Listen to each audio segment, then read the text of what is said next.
Good evening mga ka-Zomgel. As you can see, gulo-gulo na yung buhok ko kasi nga nahiga ako after namin umuwi galing sa cemetery kanina. So, syempre, sasamahan nyo ako mag-remove ng aking makeup again habang ako ay nagmamarites sa inyo. Anyway, nag-liquid eye lang ako kanina and eyeliner and lip gloss or lipstick. Kasi hindi na ako nag-eyelashes kanina kasi ewan ko ba wala ako sa mood. Alam niyo yun, parang simula nung October 22. O, diba tandang-tanda ako pa? 22, 23. Yun, dun ko kasi naramdaman yung yung pagiging inactive ko sa social media. Hindi ako nagla-live, hindi ako nagla-live selling or kung ano-ano man. Tapos, tamad ako sumagot sa mga messages, guys. Minsan kasi dumarating tayo sa point na ganun. Alam mo yun, hindi ko naman masasabi, guys, kung depression yun or nasistress ako, mga ganung bagay. Kasi no reason naman para ma-depress ako. Siguro i-stress ako dun sa mga sinisingil kong pautang na ayaw magbayad, yung nang scam sa akin, hanggang ngayon hindi pa rin nagpapakita. Pero, hindi ko yun iniisip. Hindi ko siya iniisip, kaya alam ko na hindi yun yung reason. Hindi ko lang alam, basta wala ako sa mood, ayokong kumilos, ayokong magpahawak. Ano yun, magpahawak meaning, gusto ko magpamassage, pero ayoko nang, yun naman yun, yung minamassage ako, ganun. Tapos, basta gusto ko lang, nakahiga lang ako, tapos, may unan lang ako sa tabi ko, tapos nagsi-cellphone lang ako, ganun. Tapos parang, feeling ko pag tumatayo ako, nahihilo ako, yung ayoko nang nai-expose ako sa labas, sa araw, ganun.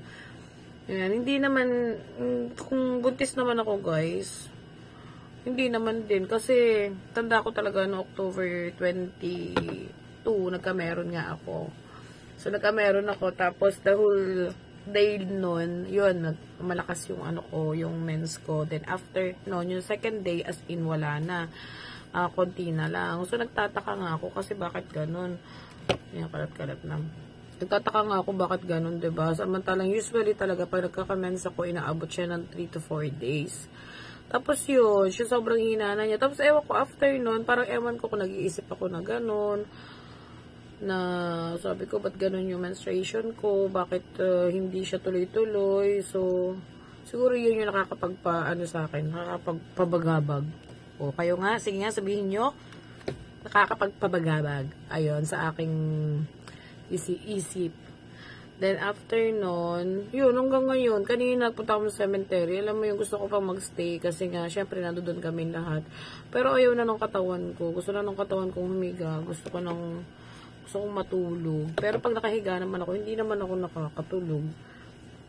Tapos, madali lang siyang tanggalin ngayon, guys, kasi wala akong masyadong nilagay talaga na kahit sa aking face. Tapos, syempre, napraning na naman ako. Nag-PT ako kanina nung dumating. So, negative naman siya. So, ito try ko again tomorrow morning kung ano yung result. O, diba? Syempre, check ako yun sa inyo. Pero, ewan ko, napaparanoid lang ako. Napaparanoid. Ganon. Pero, ewan ko ba, siguro, ganun lang talaga tayo mga babae. Meron tayong days na yung latang-lata tayo, yung ayaw natin kumilos, ganon. Ayaw natin magsalita, yung gusto natin mapag-isa, ganon. No? Siguro ngayon ko siya na-feel, ngayong month na to. Hindi naman siguro dahil nag-birthday lang ako, diba?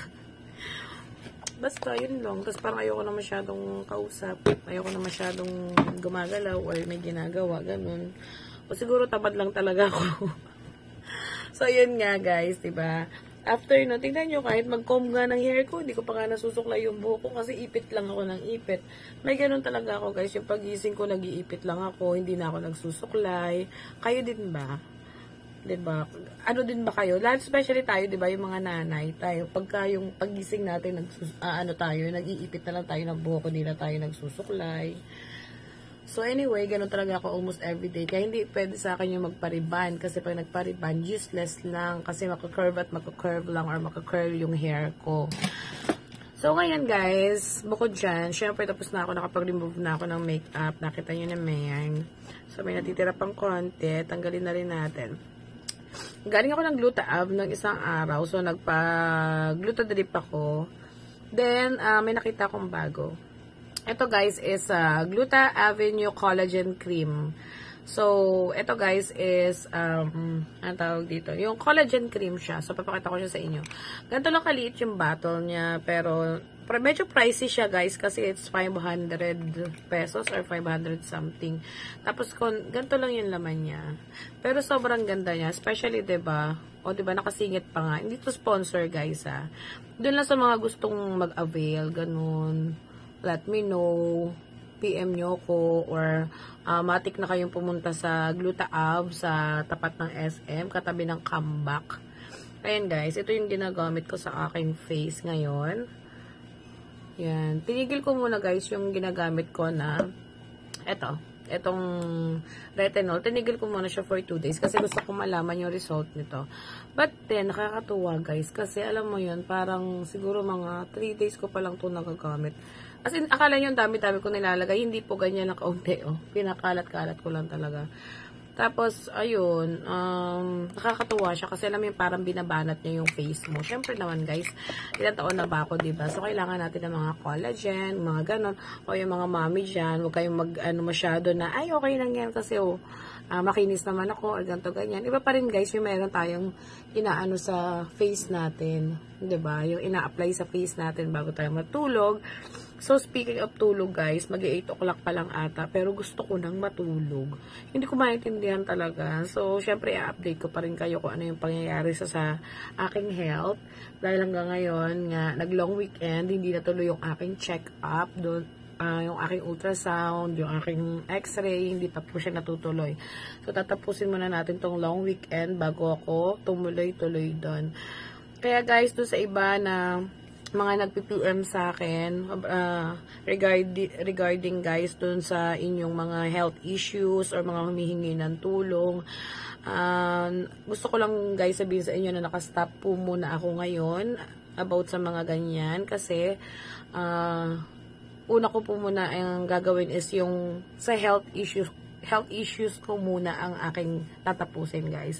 Kasi syempre, pag nagkasakit ako guys, diba, paano ko naman kayo matutulungan? So, let me fix myself first. Then, after nyan, syempre, kung kaya ko naman, why not, diba? So, lahat naman kayo, hindi ko nababasa, pero, nakikita ko, hindi ko kayo nare-replyan guys.